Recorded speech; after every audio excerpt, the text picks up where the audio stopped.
प्रार्थना करते हुए विपिन पत्रिका में कहते हैं, कबहु सुकर सरोज रघुनायक धरि हो नाथ शीस मेरे, जेहि कर अभय किए जन आरत बारक विबस नाम तेरे, जेहि कर कमल कठोर शंभुधन भंज धनक जनक संशय में जो, जिन हाथों के द्वारा, जिन कर कमलों के द्वारा आपने शंकर जी के धनुष को तोड़ करके महाराज जनक के संशय को मिटा दिया।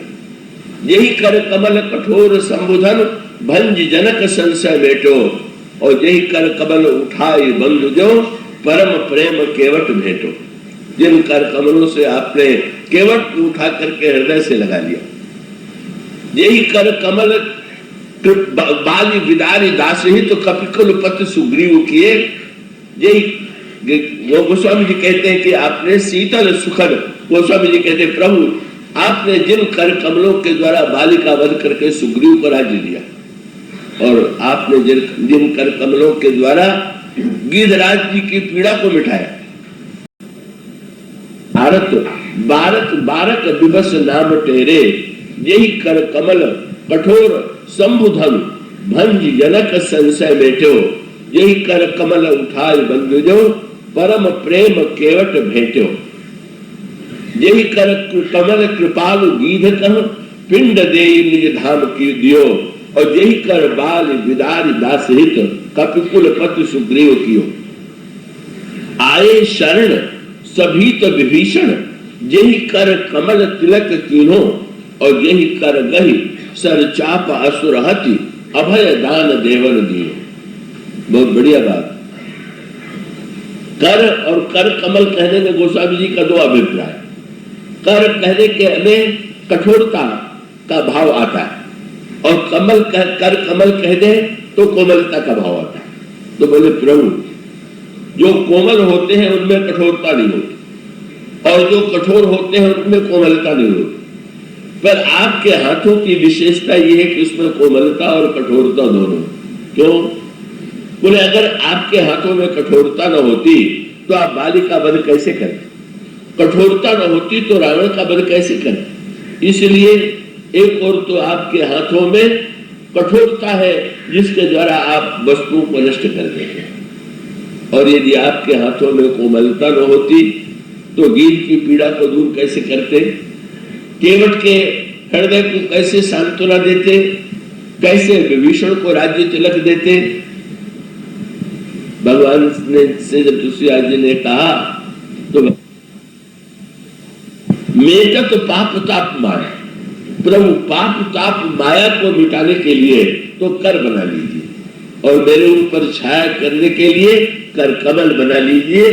आप हमारे ऊपर आने वाली विपत्तियों को अपनी कठोर भुजाओं के द्वारा विनष्ट कर दें, और मेरे मस्तक पर आप अपने मंगल में कर कमलों की छाया करें। मैं ये चाहता हूं कि मेरे सिर पर आपके कर कमलों की छाया बनी रहे। मानो संकेत ये है कि ये जो छाया है, भगवान शंकर जब वट वृक्ष की छाया में बैठते हैं तो ये नहीं मान के बैठते कि मैं वृक्ष की छाया में बैठा हुआ। भगवान शंकर को किस वृक्ष की छाया की आवश्यकता है, पर जब वृक्ष को भगवान शंकर ने देखा तो उनको ऐसा लगने लगा कि यह तो साधारण वृक्ष नहीं है, ये प्रभु ही मेरे ऊपर छाया करने के लिए यहाँ पर इस शिखर पर विराजमान है। और शिव विश्राम, इसलिए यहाँ पर इस वृक्ष का नाम क्या है? इस वृक्ष का नाम है शिव विश्राम विटम श्रुति गाया। शंकर जी को विश्राम देने वाला ये वृक्ष है। शंकर जी को सुख तन विलोक उर अति सुख पावा। इस वृक्ष को देख करके शंकर जी सुखी हुए, इस वृक्ष को देख करके शंकर जी को विश्राम मिला। और उसका अभिप्राय क्या हुआ? उसका अभिप्राय यही है कि भगवान शंकर तो सारे संसार को सुख देते हैं, पर सबको सुख देने वाले शंकर जी भी भगवान राम से सुख की याचना करते हैं। का भगवान शंकर तो सबको विश्राम देने वाले, पर सबको विश्राम देने वाले जो भगवान शंकर हैं, का वो ऐसा अनुभव करते हैं कि बिना राम के नाम का आश्रय लिए बस ये दो सूत्र है। कब मानो भगवान के रूप का आश्रय लिए बिना, दोनों का शंकर जी ने परिचय दिया।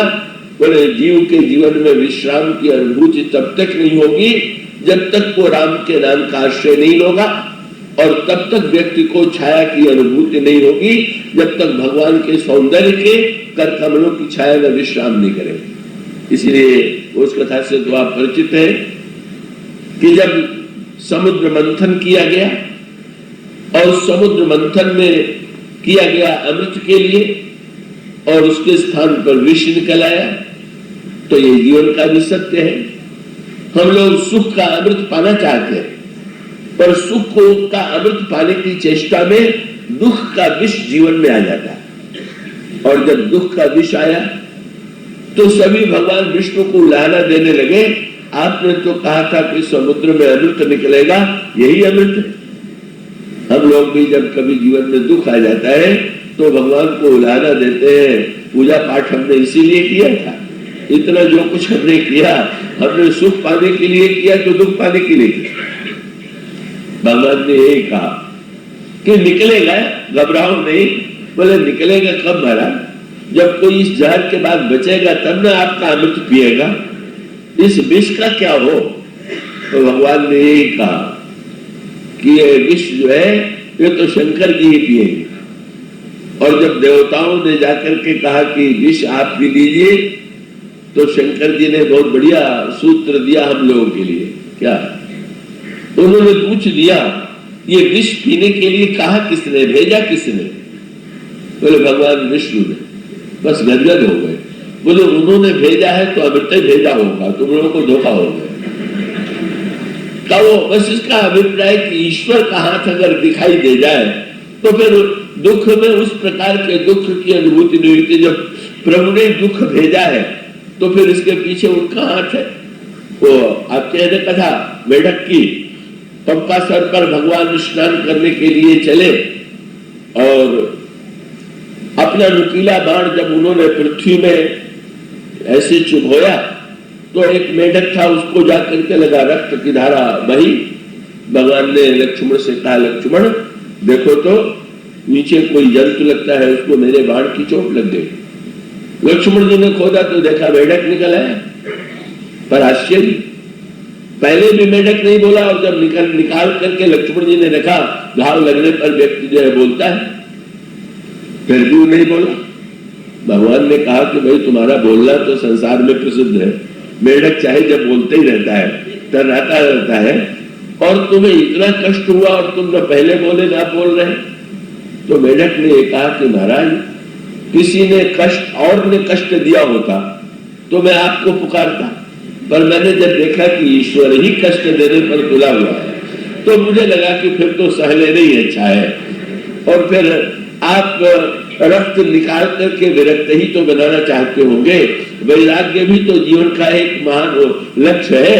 ऐसी स्थिति में इसमें भी आपकी करुणा।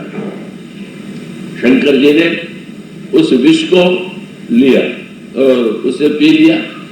लोग बधाई देने लगे, आपने विष को पचा लिया। भगवान शंकर अगर ये मान ले कि मैं इतना महान हूं कि मैंने विष को पचा लिया तो अभिमान हो जाए। भगवान शंकर ने ये कहा कि अरे भाई इसमें कोई चमत्कार मेरा नहीं, तुम लोग विष ले आए, यहाँ प्रभु का श्री राम का राम नाम जो है वो मेरे पास पहले ही था, मैंने विष और राम को मिला दिया, विश्राम हो गया। इसमें नाम का चमत्कार है, मेरा क्या चमत्कार है, मेरी क्या विशेषता है?